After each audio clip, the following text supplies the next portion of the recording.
everybody. You can see the morning folks and the not morning folks in the room. I'm so pleased that we were able to come together as a region to do our SafeR Church refresher this year, and super thankful to the diocesan team who've come out to lead us. So we have Allie Cope. Woo! We have Leah Marshall. Stand up, do. And we have Mike McKenzie, who's hanging out at the back, being very Anglican. Yeah. So they're going to lead us. We're pretty succinctly packed. Our plan is to be done around 11 o'clock this morning. There'll be sort of talk to the large group, and there'll be also times when we'll be broken up into smaller groups for discussion. So I think Allie's up first, and I'll pass it on to her. There is an attendance sheet that should be coming around. Once I think it's gone once, I'll hold it up and ask if anybody's been missed. And from that, you'll get I think it's still moving through this side of the building, but it'll get to you. I see it. It's over here. All right, we'll make sure it passes to the other side. And then you'll get an email confirmation that you have completed the course this morning. Allie. Thanks, Tammy. Can everybody hear me okay? Not really? If I move, is that better? Mic's on the left. This one. So if I stand right here, that sounds better. Okay, super. Good morning. It's so great to be here with all of you. I have a note to say where the bathrooms are. I don't know where they are. Right below the rainbow. No gold, but a bathroom, which might feel like gold if you really need to get there. Okay, so we're going to get started with a little bit of a modified gospel-based discipleship, which is a style of prayer and community-building practice of the Indigenous church. So I'll start us with prayer, and then we'll hear the same gospel reading 3 times. So I'll read it once, and then Leah will read it, and then Mike will read it. So you get a little bit familiar with our voices. And after each reading, there'll be a question. And there's a lot of us, so rather than kind of everybody sharing the questions back to the whole group, I'll encourage you to just bubble up with a couple people who are nearby. And if you are sitting near some people from your church and some people from other church, try to get some people who aren't the ones that you talk to most Sundays in your little bubble. I'm not going to ask you to report back and confirm that you did that. I'm just going to trust that there's so many lovely people here, and you're going to want to take the moment to have a little chit-chat with one another. Okay, you're at the ready, friends? So we'll start. So let's pray. Creator, we give you thanks for all you are and all you bring us for our visit within your creation. In Jesus, you place the gospel in the center of this. You show us the way to live a generous and compassionate life. Give us your strength to live together with respect and commitment as we grow in your spirit. For you are God, now and forever. Amen. Okay, so we'll read the gospel 3 times and have a question after each.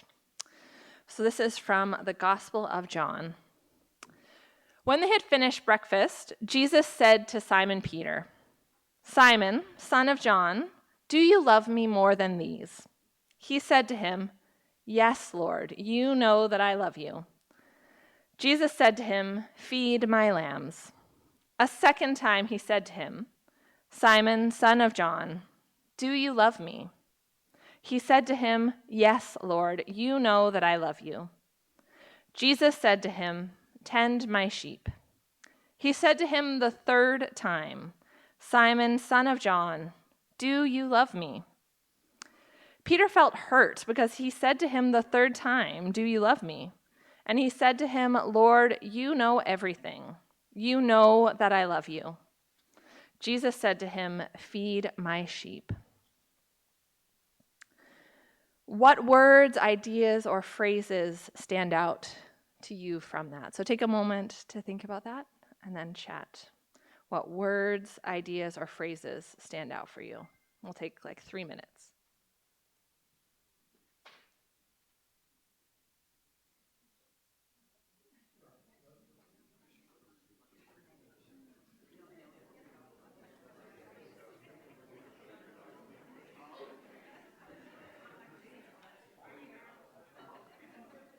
I'm going to give you 5 minutes because I hear people saying your names, and I think that's really great. So you get 2 extra minutes for doing a good job.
Yeah, 2 or 3.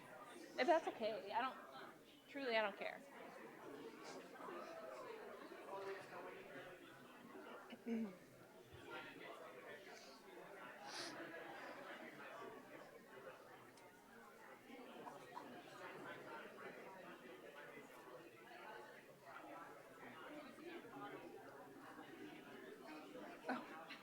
Like, or, you know.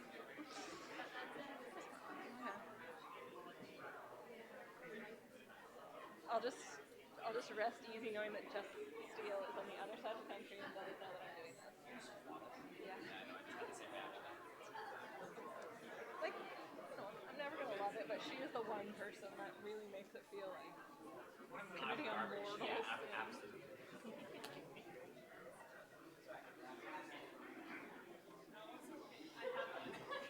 Thank you. I think I'll say the question first. So I'll do it and then. Okay, that sounds so nice. I'd love you to stand beside me.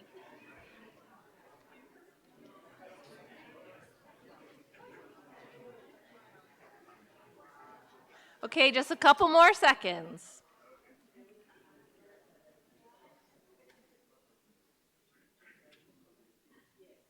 Okay. So Leah's going to read it one more time for us, and the question after this one will be, what is Jesus? What is the gospel saying to you?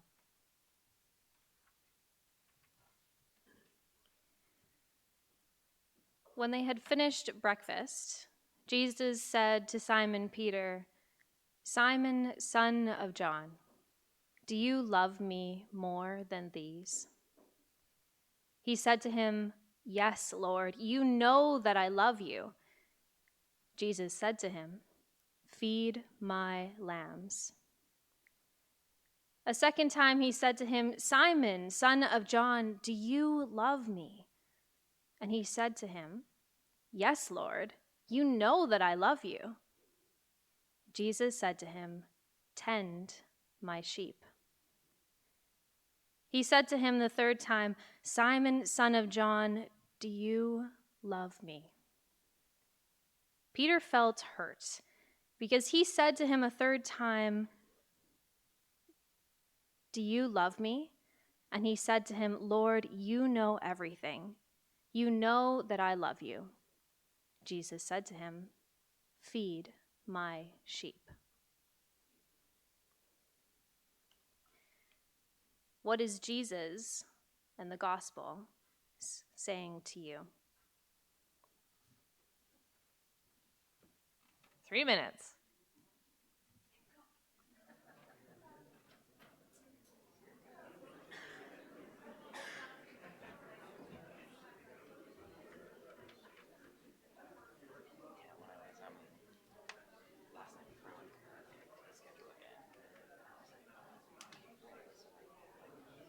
What you all along, and then had the sense that I should probably. It really would have been fine. No, for sure. Like, I would have said it if it wasn't. But thank you.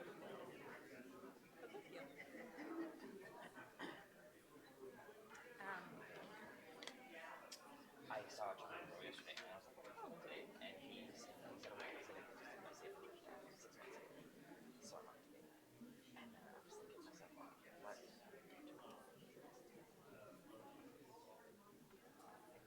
We're supposed to technically supposed to do something every year anyway, so this is it. This is it. Whatever you think it is, this is it." Yeah, exactly. Yeah, I think, like, some parishes in this region first, lots of people, they just feel like, Right? Yeah. We're gonna tell you.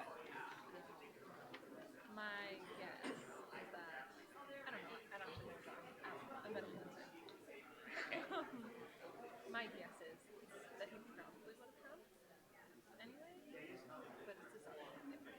Yeah, he was telling me that it was like 5 of them bunked in the rectory. And Like, flew in.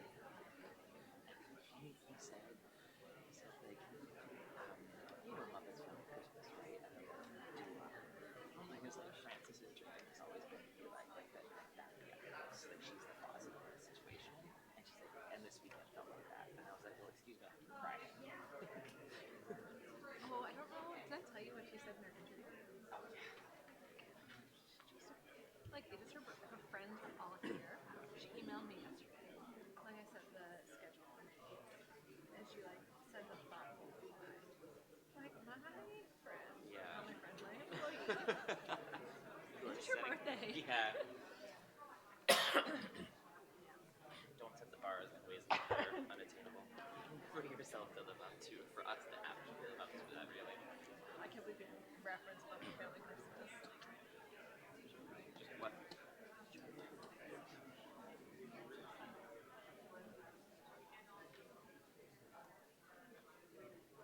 Oh, can I tell you? They've got like 20 seconds. Oh, completely unsolicited.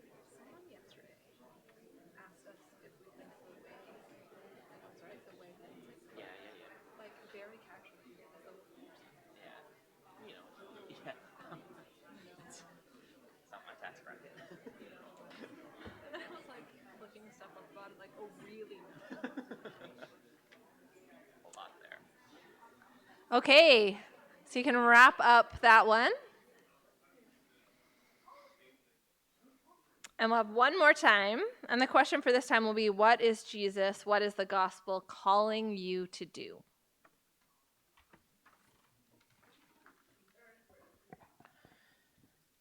When they had finished breakfast, Jesus said to Simon Peter, "Simon, son of John, do you love me more than these?" He said to him, "Yes, Lord, you know that I love you." Jesus said to him, "Feed my lambs."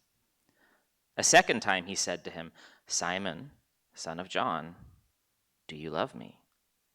He said to him, "Yes, Lord, you know that I love you." Jesus said to him, "Tend my sheep." He said to him the third time, "Simon, son of John, do you love me?" Peter felt hurt because he said to him the third time, "Do you love me?" And he said to him, "Lord, you know everything. You know that I love you." Jesus said to him, "Feed my sheep." So again, the third question for this brief discussion is, what is the gospel and what is Jesus calling you to do? And go.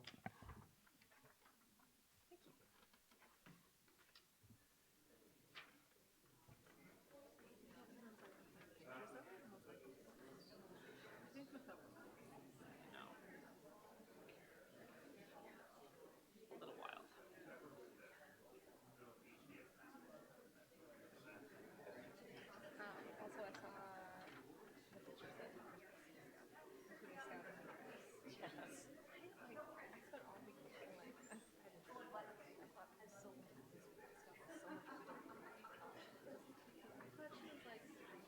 Right. Yeah. Yep. Time is a flat circle.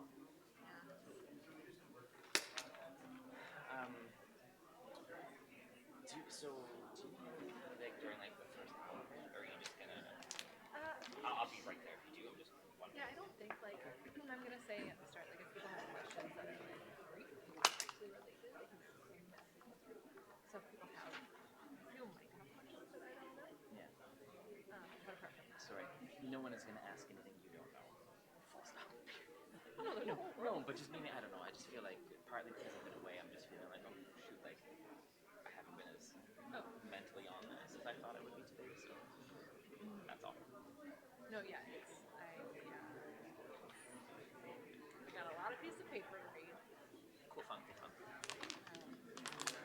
Yeah. And I think at the end, before we break, I'll do like that check-in to see which group people are feeling like they want to be in, and then we can come up with a plan Yeah, during divide accordingly. It's like, it's not ideal, like, not everybody, but some people like Yeah. come up here. There's like a little no-ish space in the back. I'm guessing a lot of people are going to talk about Christian. So people like, they're here, and then the handful of people who want to talk to me. Yeah, okay, cool.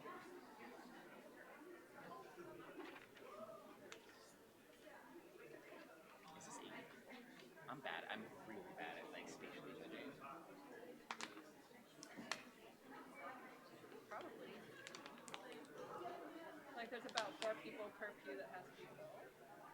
About 20-ish. Yeah. People. Good counting. Good skill.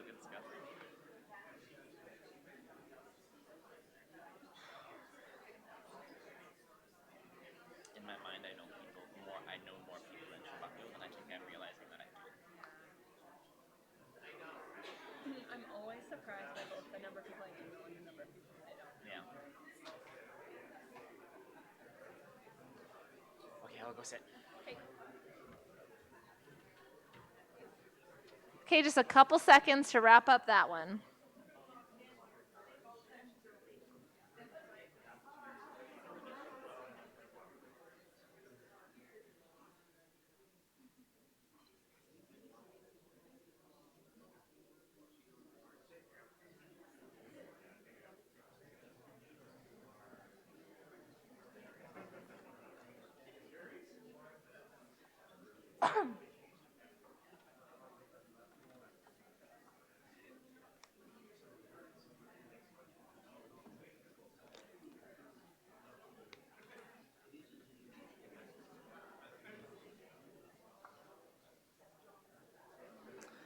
Okay, thank you all so much for, I have no idea what you said, but it sounded like lots of folks were really engaged in connecting with one another and with the gospel. And I hope that that will help us enter into these things that we're going to talk about today in a good way. So I've got a million papers. Before I really get started about SafeR Church things, I will just acknowledge that we are here gathered in Mi'kma'ki, the traditional and unceded territory of the Mi'kmaq people.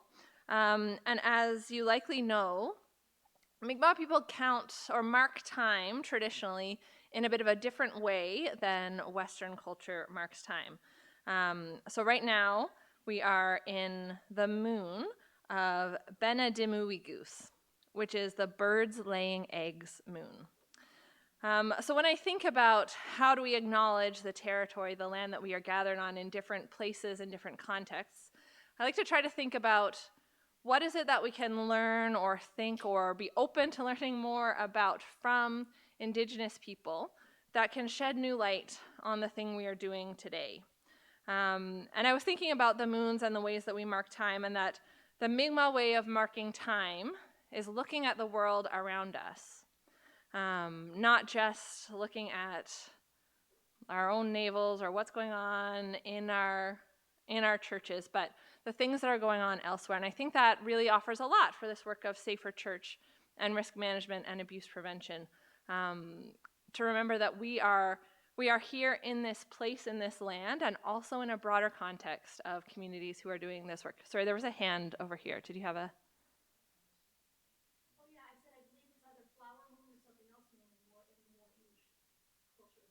Oh, okay.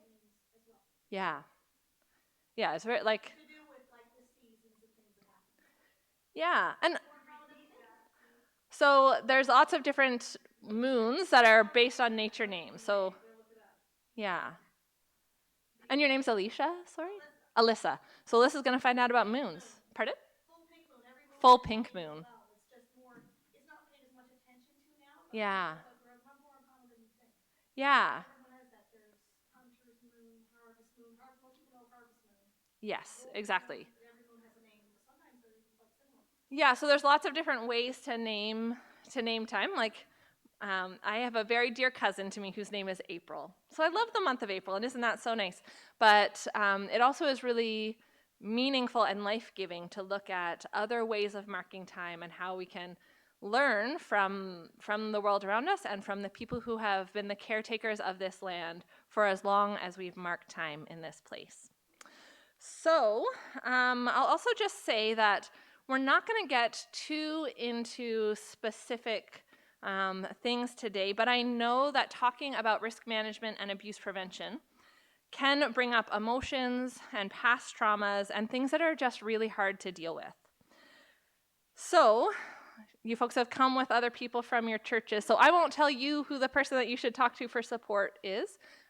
If you need support and you feel like you don't know who to go to, I would suggest start with Tammy, who's right here.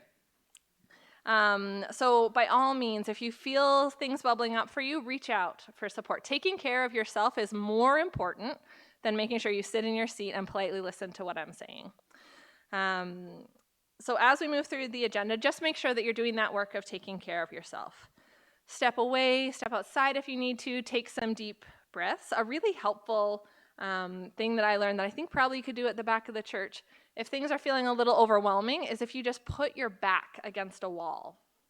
Or you could do it, Mike just leaned back hard in his pew. Probably you could just do it in your pew. But feeling solidly connected to something can help your body feel safe when maybe your mind is feeling a little bit less so. So, all that to say, do what you need to do to take care of yourself. There's going to be a lot of you sitting and listening to me or other people talking, but you certainly don't need to sit the whole time. Get up and move your body, do laps around the room, whatever you need to do. Feel free to do that. I also brought a bin at the back. If you go to St. Margaret's, I moved the bulletins for tomorrow to the side to put them. So that's exactly where they are, right? Behind the last pew, there's a little tub full of fidget tools. So if you're feeling like you just need to move a little bit to help your brain be able to focus better, help yourself to the things there. And if you have questions that come up as we're going through things, if you have a question that is quick and directly relevant to the thing that we're talking about, we can deal with that in the moment. Just pop your hand up and we can talk through that. Otherwise, take a little note and we can come back to that later. Sound good? Okay, so the plan for today is that I'm going to talk for about 45 minutes, and I have my phone with the clock up big so that I will pay attention to that. And then at 9:45, we're going to have a break for a snack. And at 10 o'clock, we're going to have some breakout time. So before we break for snack, I'll check in to see who's feeling like they want to be part of what breakout conversation. And then before we break out into groups, I'll tell you what the plan is for how we're going to do that. And then we won't regather from breakout groups. We will break out and then disperse from there. So if you carpooled with people, don't leave without your people. But if you didn't, when your breakout group finishes, then you are released from this to whatever this beautiful Saturday has in store for you. Okay, is there anything else that people feel like you need to know before we get started? Okay. So, my big question on the paper is, what are the responsibilities of a parish with respect to SafeR Church? So we're going to talk about that in a variety of ways, probably none of them as directly as you might have hoped. So we're going to talk a bit about what SafeR Church is, and we'll review some of the necessary documentation that you need to complete for this work in your parish. And we'll talk about the regular risk management practices and requirements that you should be aware of. Some of what we'll cover today will be familiar to you, probably. And some of it hopefully will be new information. But even with things that you have already heard before, maybe even you've heard it once or twice or 5 times, I'll invite you to try to listen deeply and try to hear new things or the same things in ways that you might not have heard them last time. There's a style of children's ministry called godly play that talks a lot about a spiral of faith formation, that we keep coming back to the same stories, but we are not the same person when we come back to that story again and again. So I invite you to think about this stuff that we're talking about today in the same way. There will be new things. There's new information, I promise. But you are not the same person that you were the last time you heard some of this information that you'll hear again. So you can hold this information up to other learning that you've done or experiences that you've had since the last time.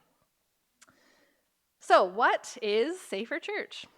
SafeR Church is what we call the work of abuse prevention and risk management. In other church contexts and in other kind of wider contexts, sometimes they use the language of safeguarding. So all of those things more or less mean the same thing. So just a note that for today, I'm going to focus in on the work of SafeR Church, how we do abuse prevention and risk management. And I won't go into too much detail about the specific risks that happen or that exist in parishes or the realities of abuse. And for abuse in particular, I'll just say that I know that it's difficult and uncomfortable and really unsettling, but it's really deeply important that everyone in positions of trust and authority in your congregations take some training about abuse. And it's also important that the folks in your parish and your work on SafeR Church and the people who do the work on SafeR Church do that training before they dig really deeply into working on your SafeR Church plan or updating it. I know that many of you likely already feel like you have a pretty good understanding of abuse, what it is, what it looks like, all of those things, even if you've never done any training about it before. But in order to do the work of abuse prevention well, it's important to have a deep understanding of the realities of abuse. Okay, so back to the broader picture of SafeR Church. So we as a diocese have a SafeR Church plan, and each parish is also required to have their own plan. And this isn't in my notes, but this is maybe the most common question that I get asked. Parishes were never asked to send their SafeR Church plans to anybody at the synod office or anybody at ecclesiastical insurance. So if you go looking for it and you think, oh, I bet I could just email Allie, I'm just going to send you a really apologetic reply to say that I don't have it. I might have like a checklist that says that you did it, but the plan itself, those always stayed within the parish. So this work began, at least in this particular way, under the banner of SafeR Church about 15 years ago. And the expectation was then, and still is now, that parishes complete their plans and then keep those plans updated by reviewing them annually. But we know that that's not what happened everywhere. There's a whole host of reasons for that, but really and truly, when everything changed in 2020, keeping SafeR Church plans up to date really fell down the list of priorities for people. And then the longer it is before you revisit something, the more daunting it seems to pick it back up again. So if that's where your parish is, Know that you aren't alone and that there's lots of resources and supports to help you get to where you need to be. Okay. So it is easy to say that we do this work because our insurance requires it. And while that is true, it also is not the whole story of why we do this. We do this work because Jesus calls us to tend his sheep, to care for those around us. We're called to be part of healing, reconciling, and transforming the world. And if we're going to truly do that, we need to take deep care to make sure that we aren't part of causing further harm. The really tough reality is that harm has been and continues to be caused by vulnerable people in and by our churches. This isn't just about things that happen in the past or things that happen somewhere else. It happens here and now in our parishes, in our diocese. Being church is a really beautiful thing because it brings all of us and all of those in our communities and congregations into spaces of vulnerability. And that's where we find the possibility of healing, where people find hope and where we get to grow and learn and be transformed together by the love of God. But that vulnerability also opens people up to being deeply hurt. So all of that feels a whole lot more important to me for why we do this work than someone in ecclesiastical's office saying that we need to do it. SafeR Church is a vision, is one way that we talk about it. It's a vision of church as a community of trust and a trustworthy community. So it's a community that trust exists within the community, that you have trust in one another, but also that your wider community knows that you are a body that they can put their trust in. And it's a community where people care for one another and where all may find healing and hope. And SafeR Church is also a mission to create, restore, build, nourish, and sustain communities of trust and trustworthy communities in our parishes and our diocese, and to make our church a safer church.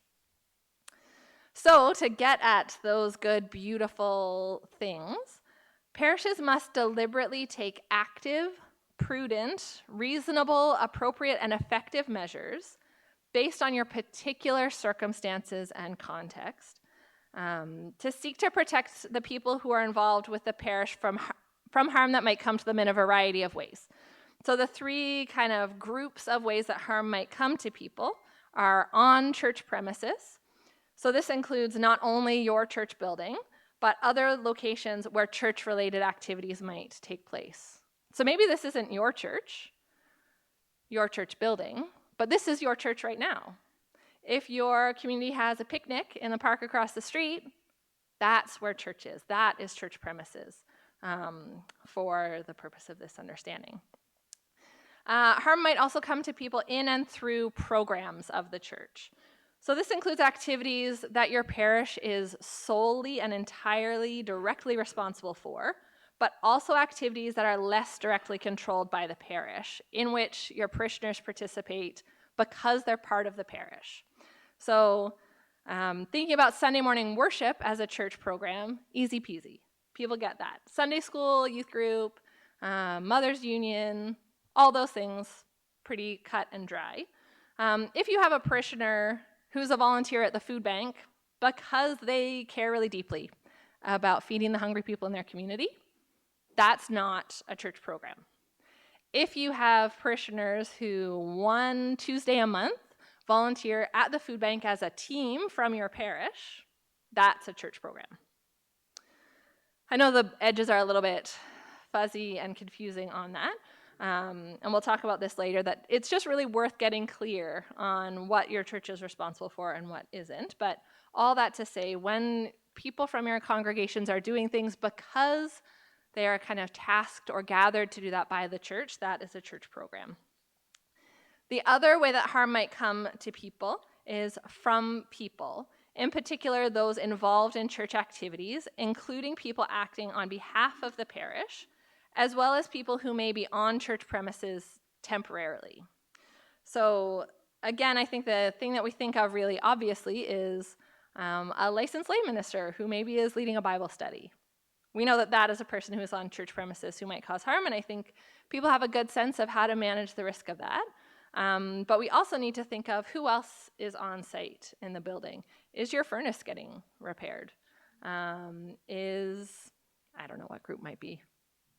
Is some group maybe meeting in the hall? And it's not that you need to screen and train all the people who are involved in that, but just to be aware that the people who are on site doing other things than your thing are also part of the picture of risk that's happening.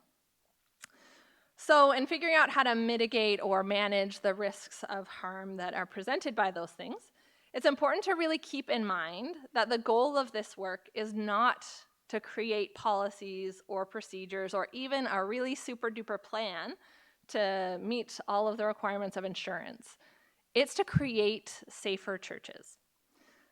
And like every time I say that, I think, gosh, I just sound so cheesy when I say it, but it really is the heart of this, is that we do this work so that our churches are safer places for people.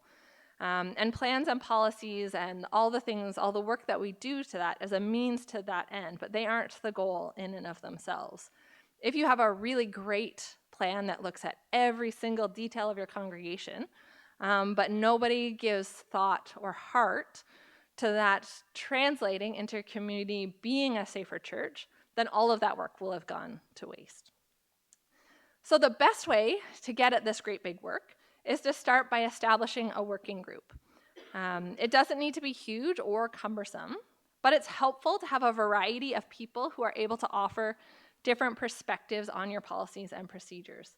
So there are just a bazillion templates, guides, and resources available to support your parish in doing this work on our diocesan website, including a handy one-page guide of the kinds of people who you might think about inviting to be part of a safer church team. So Tammy, sorry to ask you a whole bunch of things when I didn't ask in advance. There's a stack of papers on this little table. Yeah, I mean, you could just like put a pile that way, put a pile that way, take one, pass them along. So this paper has a lot of teeny tiny words on it. So if you've got a magnifying glass, maybe you want to take it out and read them. But really, the reason that the reason this paper is being passed around is that it has the link to where you can find all the Safer Church resources on the diocesan website and my email address. So if you want to see those teeny tiny words a little bit bigger, you could just email me and I'll send you a copy. But really, the website and my email address are the important thing. So while that gets distributed, you can just have a moment of not listening to me talk, and I'm going to have some water, and then we'll keep going.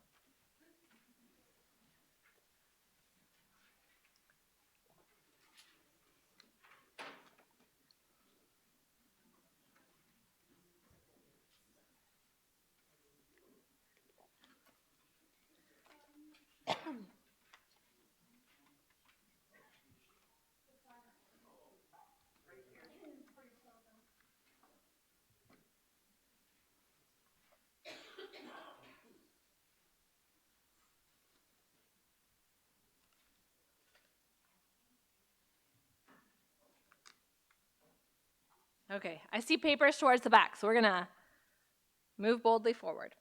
One other really important thing to remember is that we aren't doing this work in a vacuum. All organizations are required, legally, morally, all the really important ways, they're required to manage the risks that are generated by what they do. And people really do care that churches are doing this work.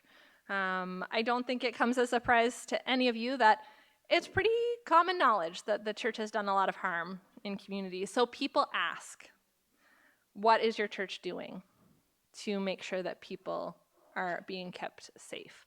And so I do youth and family ministry, and for every single program that we do at a diocesan level, I have at least one person call and ask who the leaders are, how we screen them, how we train them, what we're doing to make sure that people are safe. And I think lots of people intuitively think of that around children, youth, and family ministry programs, but more and more people are aware of that in other ministries too. As more and more churches are making more meaningful connections with various vulnerable populations in their community, people who are experiencing homelessness or seniors who have cognitive decline. Like, there's lots of ways that people are vulnerable. And people really care that we as churches and other organizations too are doing the things that we can to make sure that people are cared for. I know it's really easy to feel like we are kind of being singled out as church and being required to do all of this, but we certainly aren't. I didn't ask Bishop Sander if I could tell this story, but I've heard her say it enough that I feel confident she would say yes. She tells a story often that she had to do screening and training, submit a record check to go to the rink to tie skates on her own kid.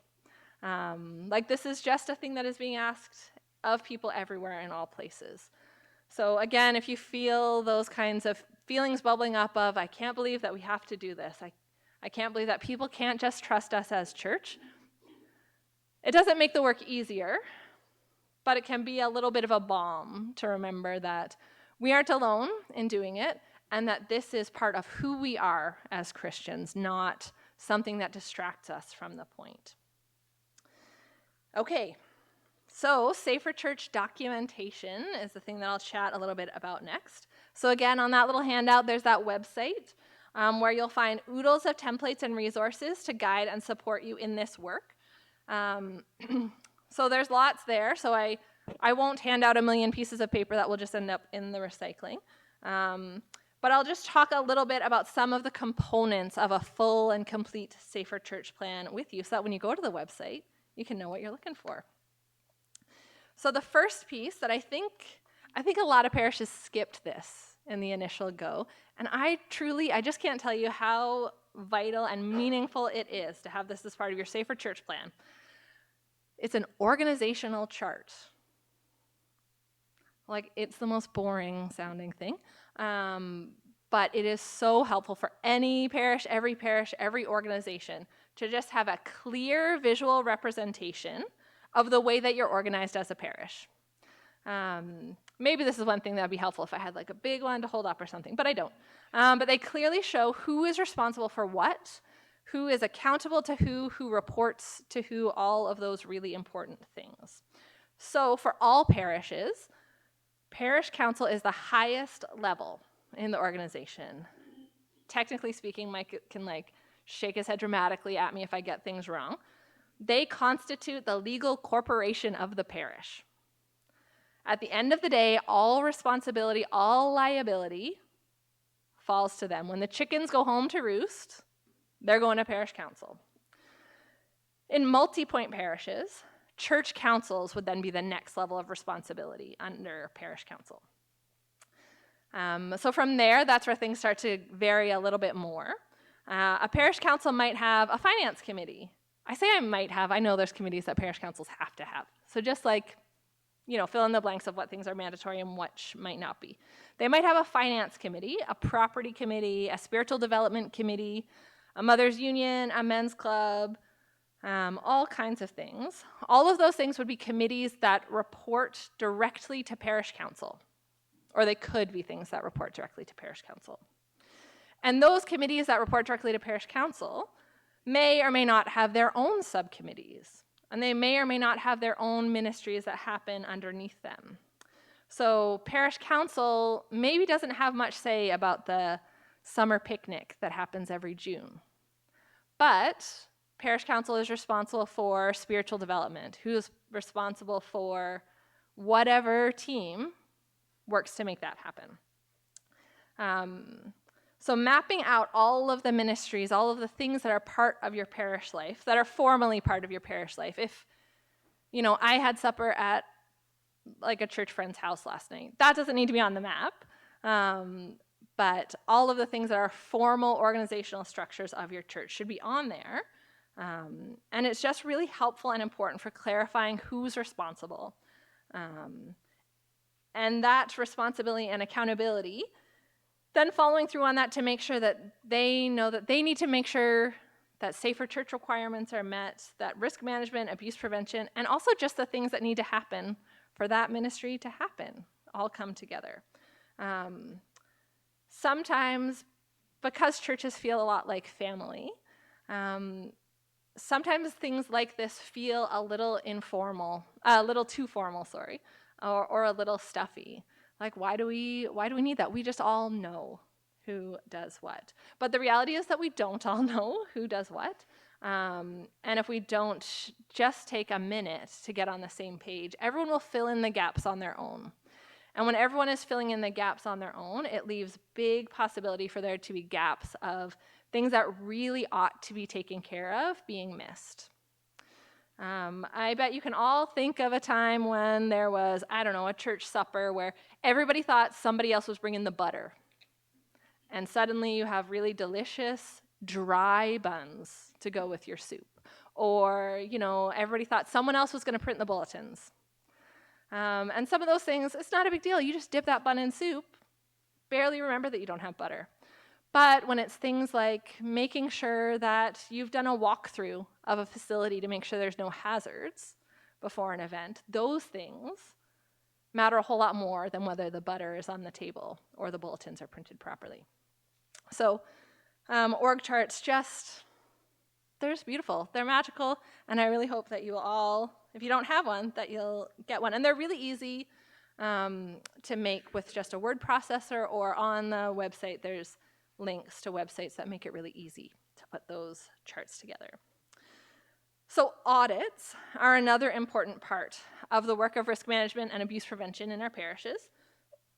And they for sure are one that a lot of people find overwhelming to think about, let alone actually complete.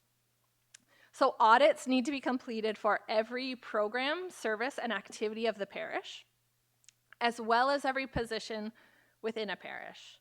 So I know I can see mine spinning off into a little spiral of how much work that all sounds like. So please just know that we're working to compile some examples of common audits that you can use as a starting place. Every parish has a parish council. And what the parish council at St. Margaret of Scotland is particularly like might vary a little bit from St. Mark's. But there's enough commonality that you don't need to start from scratch every time. So we're working to pull together some of those things to make it a little bit easier.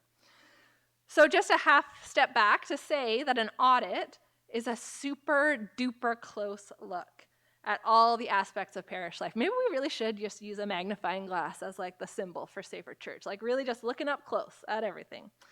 Every audit starts with asking questions about what the thing is, who is involved in it, when it happens, how it happens, and why it happens.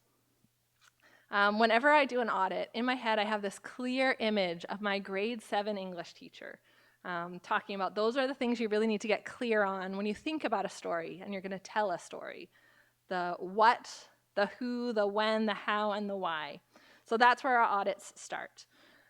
And beyond the value of fleshing those things out to help identify the threats and opportunities of what we've got going on, asking those questions can really help your parish get to the heart of why it is that we do these things that we do, and why we have these various positions that we have. And all of that can strengthen your commitment to making sure that we do things in the very best, safest way that we can.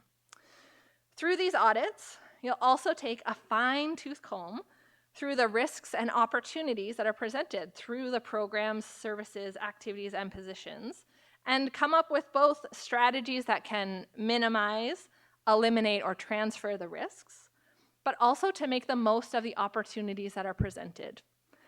Again, I think there just are so many pieces of this work that kind of get a little bit lost in the overwhelming nature of how much there is to do, but that piece of looking at what the opportunities that are presented is such a gift.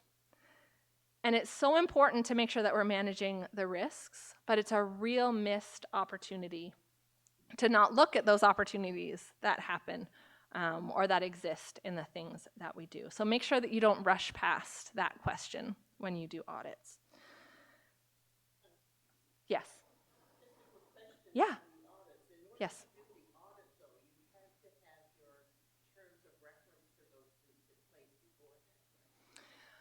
It's a little bit of chicken and an egg. Fundamentally, I think if there's one place that's going to let you get the process started faster, start there. If you have people who are really confident about how to put a terms of reference together and feel a little bit fuzzier on an audit, do the terms of reference and then the audit. If you have people who are confident on how to audit a thing and less on a terms of reference, start with the audit. But I think the reality of those two kinds of documentation are that they'll inform one another. So you might do your terms of reference, because the terms of reference in some ways is a bit like a program or position description. There's like quite a lot of overlap there. So if you do that first and then you do an audit and you realize, oh, actually we didn't really think about the ways that greeters, for example, I don't know that you would do terms of reference for greeters, but if you did, we hadn't really thought about the ways that greeters actually interact, one-on-one or in some way with kids when their parents aren't present. So now we're going to go back to the terms of reference and say that actually they do need a criminal record check and vulnerable sector check to do that work. Just for example, don't go back to your parish and say, Allie says that every greeter needs, just as an example. So. But you need to have something in place in order to audit. Yeah, well, sort of. Everything is a little gray. I think you have to have at least the idea of a thing to audit it. So for example, I'm working on this idea to do a youth discernment weekend right now. That's not a thing that we've done before. We don't have a terms of reference for it. So we'll kind of take a look at all of the things in order to make sure that we do it well. Because there are pieces of the way that we do an audit where we look at why is it that we want to do something? Why do we feel like there's a need here? I think starting in the place where there's knowledge and capacity and also energy is a helpful thing. It certainly is a lot easier to do an audit of an existing program, for sure. But there's also something magical and exciting about, maybe not everybody will feel like it's magical, maybe that's just a me thing. There is something exciting about auditing a new idea, a new possibility of how we can be church in a new way. So that's a long answer to say, yes, sometimes it's helpful to have the terms of reference first, but the energy and the capacity and understanding is a good place to start. But if you have a terms of reference, absolutely use that at the start. Well, it's the same, and I don't mean to belabor it. No. It's the same thing with the position description. Yes. In order to audit, you need to have a basis of something before you can look at if you're meeting that requirement. And you can enhance it if, Yeah. When you look at it and audit it, but you kind of need to have somewhere to start. Yeah.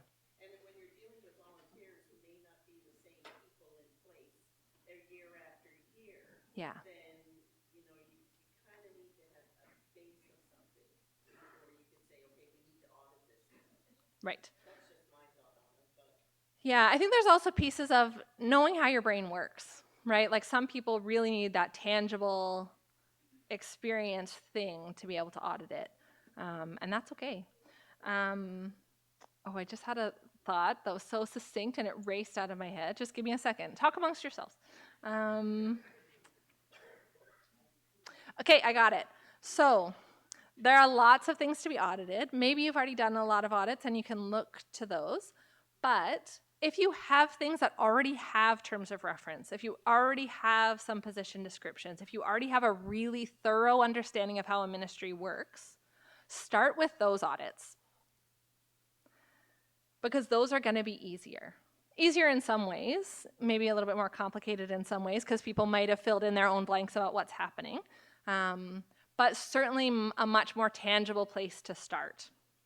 So if you start with those and get a really good understanding of the audit process, then when you venture into things where you, realize that there's a gap, there's a position, there's a ministry that you need to offer that you haven't been, and you're making the ship for that as you're sailing across the sea, then you already have the experience of having done audits to help you wade through the murkiness of how to do that.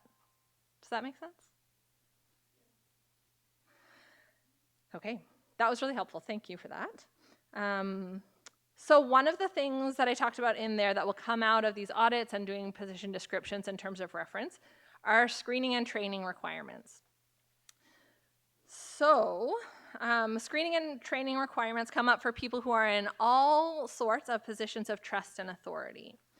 So when you identify the risks involved in ministries and positions, that will help you identify the kinds of people that you need to have to fill those positions. And you can use that information from your terms of reference from the position descriptions to create a process, a procedure to screen individuals for those positions. So screening is a huge piece of the work of SafeR Church. And often people think that screening just means criminal record checks and vulnerable sector checks, but it's actually much more than that. So screening is what we call the process, or the processes, that we use to determine if an individual is a good fit for a position. And those processes also help individuals determine if the position and our organization is a good fit for them. You can think about it like when you strain pasta after you cook it. You don't want all that water to be in your spaghetti at the end, so you're kind of fine-tuning, you're screening out the water to get at the pasta that you want. It's hard to think of like screening people out, but as we all know, people have their own gifts and skills. So just because you don't want that water for the spaghetti, water is good for all kinds of other things. Should I make that little simile stretch it so far that it loses all meaning? Maybe, but yeah, so just to say that both sides really matters. There certainly have been lots of times in my experience when we talk about the screening requirements that people realize, actually, I think it's just too much for me. And there was an event that I volunteered for once, and it was working with a group of young people. And the day before this event was supposed to happen, I realized that I hadn't actually heard anything from the organization, except to say that they were so glad to have me as a volunteer.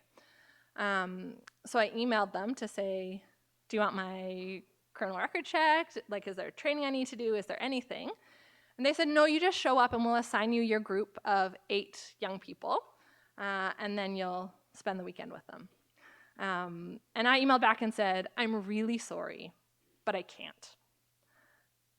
Because I knew, based on that information, that organization was not a good fit for me, that they were making risky choices that I couldn't be part of. And I don't know what happened. And maybe when they tell that story, I'm the villain. And I can own that. I can hold that, knowing that it wasn't a good fit for me, and hope that they found people who were a good fit and that the people who were there were safe. But if people often say to me, if we require this of people, they will walk away. And the hard thing is sometimes we just have to let them. And that can be really hard. Sometimes we have to let them walk away fully. Sometimes we have to find ways that they can participate in ways that feel good to them. Just because someone isn't willing to get a check doesn't mean they can't still be part of the life of our community. We just have to find different ways for that to happen. Yes, Alyssa? Yeah. Where to send them? Is that making it easier to know where to send them? Can't hear at the back. Is part of the org chart documentation to know where to send forms? Okay. Because that's a real problem. I've done my. I'll repeat it. I've done my vulnerable sector check and drug check. I'm still sitting in my car because I can't figure out.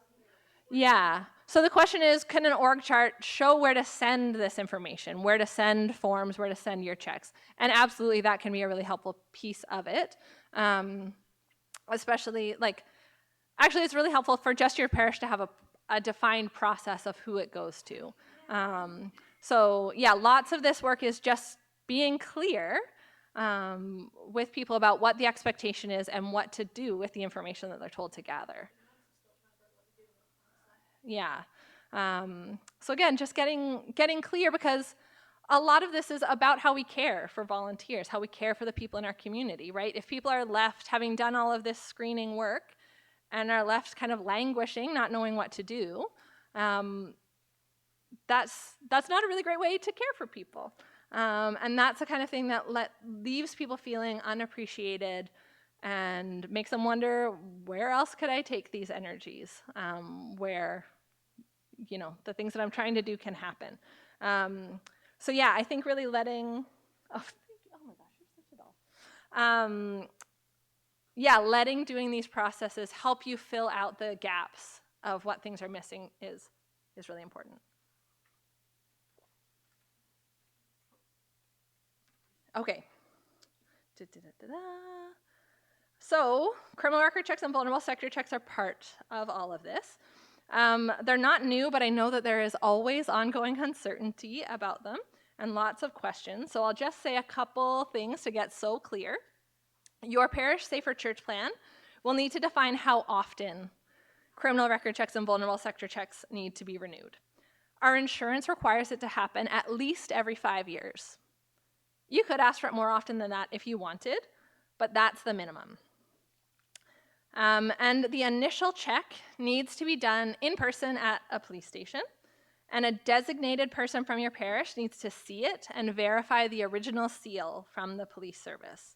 You don't need to keep the original. This is a significant change in recent years. You don't need to keep the original, but you do need to keep either a physical copy of it or digitally store a scanned file. And whichever way you store it, it's important for that to be secure because that's people's personal, confidential information. One other significant change in the past couple years is that as long as the check ticks all the boxes, meaning if you need a vulnerable sector check, it has the vulnerable sector check, we can accept checks that have been obtained for another organization. So if you're involved in Boy Scouts, and you have a check for that, shop that baby around. Like if you volunteer at other places, take it to the church, take it to the school, update it everywhere, rather than needing to get it in this place in 2026 and this place in 2027. When you need to get an update, take it to all the places that you can. And that's a piece that was something that people really had a hard time with before, was that we as churches couldn't accept checks for other things. So just know, hear me say it, true and real, we can accept those checks now, as long as if it's the initial check, it's got that seal. Okay, so not everybody in your parish will need to have a criminal record check, and not everybody who needs to have a criminal record check needs a vulnerable sector check. The guidelines for who needs those checks are if you're in a position of trust and authority, that's the first kind of benchmark.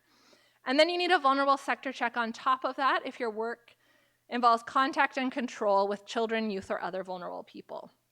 And we have a really helpful chart. You'll never guess where you can find it. Add the link on that piece of paper that outlines where people typically in those positions, what screening they would need to complete. So if someone needs a vulnerable sector check, in order to get that, you need a letter justifying why you need it. And for volunteer positions, the letter can also say that, and in some circumstances, that will get you a discount or a free check. And then for renewals after the initial check, you can use online services. The big caveat of that is that most online services do not offer vulnerable sector checks. So if you need a vulnerable sector check, you need to use an online service that offers that. And the good news for lots of people in this room and bad news for lots of people elsewhere in the diocese is that people who live under the jurisdiction of Halifax Regional Police can get vulnerable sector checks online directly through the police. Other places don't offer that. But if you go to my back check, you can't get it through them. You can only get it through Halifax Police. Yes? Why would you not get both? Why wouldn't you ask everybody to get both? They, Because they're connected at the same time. they actually won't process them for you unless you need it. Yeah. Okay, so just one last little screening piece note is that the child abuse registry check is something that used to be mandatory, and it's not anymore. But what the child abuse registry is Monica has the biggest eyes in the world about it not being mandatory. It's a check that shows if you have a non-criminal record from the court system of having caused harm to a child. Insurance isn't going to tell us that we need that because that registry doesn't exist everywhere across Canada. That's a provincial registry. It is free to ask that of people, and it's a pretty quick turnaround. So it's not required. I'm not going to tell you have to do it, but I will tell you that that's good information to have about people who are going to work with kids. Yes?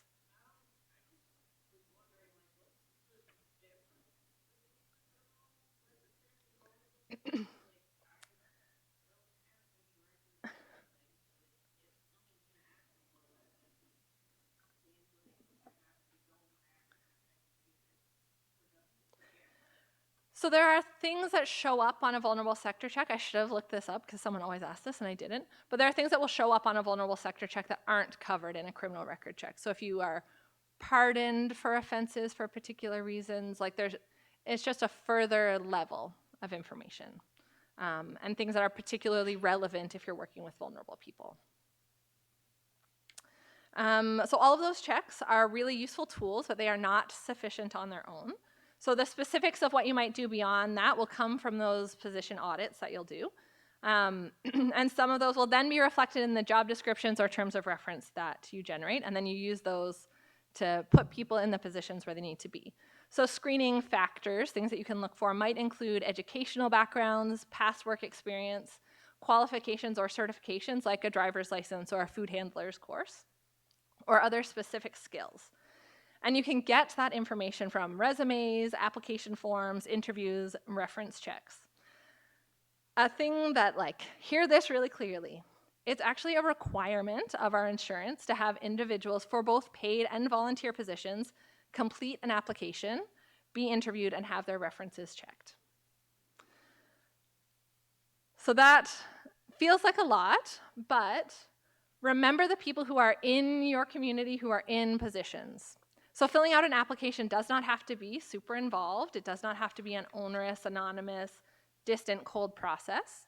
The information that you get from an application can also help you better care for your volunteers. So if you think about it from that lens, it can feel a little bit more life-giving and a little bit less of another difficult requirement. So things like, what do you hope to get out of this position? What do you hope to offer? How can we support you in this? We have to do this process in some way, but we can do it in a way that breathes more life into what we're doing. If you know why someone wants to be the treasurer,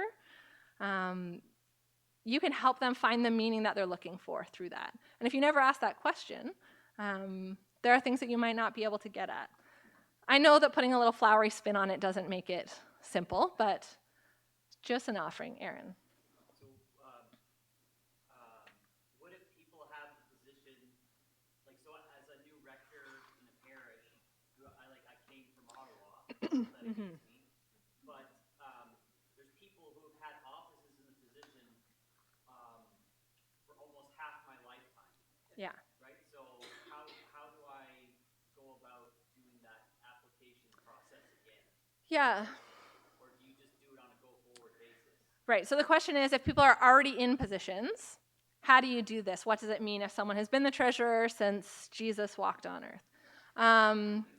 And I think, again, leaning into, what is it that we want to get from that? And how can we get that in a different way? So doing things like having an annual check-in.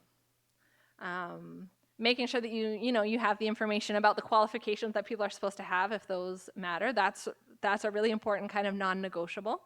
Just because someone has always cooked in the kitchen doesn't mean that you shouldn't still ask them if they've got food handlers. But yeah, finding ways that are creative, maybe a little bit less formal to get the information that we really need to get. And in terms of reference checks, if it is the treasurer, it's really easy to kind of do that informally through the congregation. If people are being nominated for something, or whenever people re-enter positions, just checking in with other people who've worked with them. How has that gone? Are there concerns? Is there anything that we should be thinking about as they move forward? And I think really not just framing this to make it more palatable for people, but really thinking about it in terms of how do we best support one another? How do we best make sure that we're doing things in a good way? I think it's an important perspective on this. Because really there are people who have been in the same position in parishes forever who have never been asked questions about how can you be better supported in this? How does this work help you better live out your call as a Christian? So again, there really just is a lot of richness that can be found in leaning into these things that we have to do for other reasons. Okay, I've got a couple things to rip through in my last minutes. So just to say that ongoing supervision is also a really important part of screening and training. And the org chart will help you make sense of who is supervising who in various positions. And it can be a really uncomfortable thing to talk and think about screening in churches and about supervising people who are doing ministry that they've done forever. Because this work involves taking a close-up look at people who might be like family to us or might literally be family to us. In my experience, it really helps to just acknowledge that it's uncomfortable, that this is a really weird thing to be doing, and to name that we do this work not because we don't trust anyone, but it's because of our commitment to do all that we can to keep the people that we serve as safe as possible. Again, that doesn't diffuse all of the awkward uncomfortableness, but it helps center our hearts on why it is that we're doing this and why it's important. Okay, I really am out of time, but the thing that I will say is I know a lot about abuse prevention and risk management. I do not know a lot about insurance. So I asked Peter, who is our insurance advisor, what the most important thing for me to tell all of you about what's required in regards to abuse prevention and risk management. I mix those words up a lot, and abuse management and risk prevention is not the same thing. With regard to insurance, so here is the very good word from Peter that I wrote down word for word. Every parish needs to have a point person who's responsible for this work. They do not need to do all the work themselves, but there needs to be one identifiable person who heads it up. The other piece that he told me is that it's super important, required even, to have something about SafeR Church included in the minutes of your parish council meetings, at least annually, or perhaps even just a one-page report. If you know Peter loves a one-page report. Even just a one-page report in your AGM documents about what work has been done to follow through on, to update and to maintain your SafeR Church plan. If something happens that you need to have an insurance claim, those are the things they're going to look to first. Who is your person who makes sure this happens? And where can you point to show officially in a documented way that you've done this? In general, this is from me, not from Peter, clear and specific and accurate documentation is really important. If your parish SafeR Church plan says that an annual check of your furnace equipment will be completed to make sure that it's all in working order, make sure that it's completed and that it's documented somewhere. When you do all of these audits and checking through everything, you'll come out with lists of things. And it's important to take those lists of things that you can do to make all that we do safer and put it into workable documents. Put it all on a calendar that says, on the first of the month, here are the things that we do. Every April, we check the kitchen to make sure it's all up to snuff, or whatever the particulars are. Put them on a calendar. Make a list with like deadlines, with who is responsible for it. I don't know your context, so I don't know what things might work where you are. But if you just have a list that is pages and pages long, that's not going to work for very many people. So thinking about how you can turn it into something that's digestible, like that little roadmap that I handed out, I pulled that information from about 25 pages of documents. If you look at the 25 pages, maybe you'll get that stuff, but you'll get it a lot easier when it's packaged in a way that is understandable. So again, there's some resources on our website that can help you think about how to do that. Let me just see that I covered all of that. Yeah, like making it into something that people can use is really how we honor all of the work that goes into doing all of this. If you spend hours and hours and hours and many cups of tea and lots of meetings doing all this work and have a list that people can't use, that won't get lived out. It won't become all that you hope it will be. But if you find a way that people can use this information and act on it, then it will come together to really make our churches safer for all people. So that's what I got in 49 minutes. Sorry that I was 4 over. So I wonder if we can just do a quick show of hands check-in. There'll be time for questions in breakout groups, so I don't want to feel like you're not being given a chance to ask. You will have a chance for all of your questions. But if we can just do a show of hands of which breakout group you think you would like to be part of, that way we can figure out where they'll happen. So the options are, I'll tell you the options, I'll give you a moment to think, and then we'll do hands. Parish governance with Mike, SafeR Church plans with Leah, and abuse prevention and risk management in children's, youth, and family ministry with me. Parish governance, SafeR church plans, children, youth, and family ministry. So just search your heart.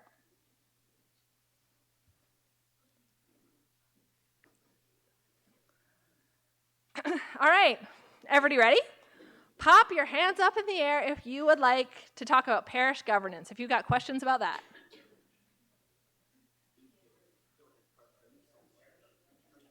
Parish governance. Okay, great. SafeR church plans. Put your hands up high for that. Yeah, party. There's no party like a SafeR church plan party with Leah. Okay, and last, children's, youth, and family ministry with me and Alyssa. Okay, so about a third. Super. Cool. Children, youth, and family ministry. Okay. So I'll figure out a plan. Tammy's going to ask a question, and then she'll tell us whatever we need to know about a little snack break.